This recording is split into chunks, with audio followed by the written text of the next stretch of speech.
ஆண்டவராய் இயேசு கிறிஸ்து நாமத்திற்கு மகிமை உண்டாவதாக. மீண்டுமாய் இயேசுவின் மூலமாய் கர்த்தருடைய வார்த்தை பகிர்ந்து கொள்ள விரும்புகிறேன்.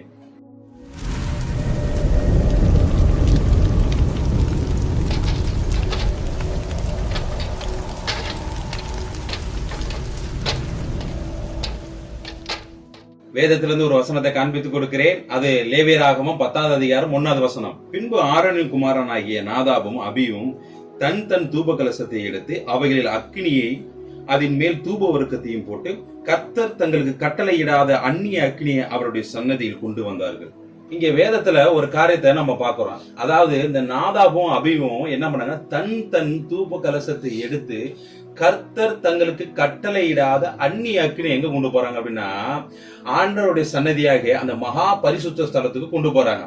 சோ இங்க வேதம் தெளிவா சொல்லுது, என்ன சொல்லுது, கர்த்தர் கட்டளையிடாத, அதாவது தங்களுக்கு கட்டளையிடாத அந்நிய அக்கினிய இங்க ஆதாரமாக இன்னொரு வசனத்தை கூட காண்பிக்கிறேன். அது லேவியராகமம் 16வது அதிகாரம் 12வது வசனம். கர்த்தருடைய சன்னதியில் இருக்கும் பலிபீடத்தின் மேலுள்ள நெருப்பு தலனினால் தூப கலசத்தை நிரப்பி பொடியாக்கப்பட்ட சுகந்த தூப வர்க்கத்திலே தன் கைப்பிடிகளை நிறைய எடுத்து திரைக்கு உட்புறமாக கொண்டு வந்து, இங்க வேதத்துல தெளிவா சொல்லப்படுது. அதாவது எப்படின்னா, இங்க பலிபீடத்துல அக்கினி பற்ற வைக்கப்படணும்னா கர்த்தருடைய சன்னதியிலிருந்து புறப்பட்டு வரணும். அது பலிபீடத்து மேல தகன பலி எரியுறதுக்காக இந்த அக்கினி கர்த்தருடைய சன்னதியிலிருந்து வரணும்.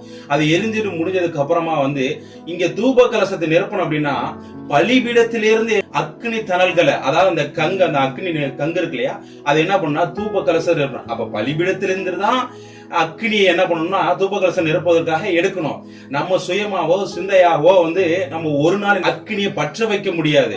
தெளிவா சொல்றாரு, பலிபீடத்திலிருந்து தான் அக்னி எடுத்து கொண்டாந்து எங்க கொண்டு வர, மகா பரிசுத்த ஸ்தலத்திற்கு தூப வர்க்கம் காட்டுவதற்காக நிரப்பி கொண்டு வரணும் சொல்றது.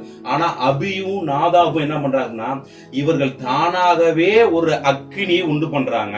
சோ இததான் கர்த்தர் அந்நிய அக்னி அப்படிங்கிறார். இதனாலதான் சன்னதிக்குள்ள உள்ள போகும்போதே கர்த்தர் அதை வெறுத்து அடிக்கிறார். அதாவது கர்த்தரிலிருந்து புறப்படுகிற அக்னியை மாத்திரம் தான் கொண்டு போய் திரும்ப கொண்டு போகணும். அதுதான் சுகந்த பரிசுத்தமான அக்னியா இருக்குமே தவிர நம்மளால கொண்டு வருகிற அந்த அக்னி பரிசுத்தமா இருக்காது. இங்க நாதாபுக்கும் அபியுக்கும் பரிசுத்த ஸ்தலம் எப்படி இருக்குன்னு அவர்களுக்கு தெரியும், என்ன செய்யணும் அப்படின்னு தெரியும். ஆனா கர்த்தர் கட்டளையிட்டவர்களை அவங்களுக்கு பல நேரங்கள் செய்யறது இல்ல. அதனாலதான் இவங்க அந்நிய அக்கினி கொண்டு போனனால, அதாவது இவர்கள் சுயமாக பற்ற வைக்கப்பட்ட அக்கினி கொண்டு போனால ஆண்டவர் அவர்கள் என்ன பண்றாருன்னா அவருடைய அக்கினி பட்சித்து போடுகிறது. அதாவது ஒரு நாள் நினைச்சுக்கோங்க, நம்ம கர்த்தருடைய வார்த்தையை நம்ம படிக்கும் போது நமக்கு ஏற்றவாறு சாதகமாக ஒரு நாளும் கர்த்தருடைய வார்த்தையை மாற்றி அமைக்கவே முடியாது.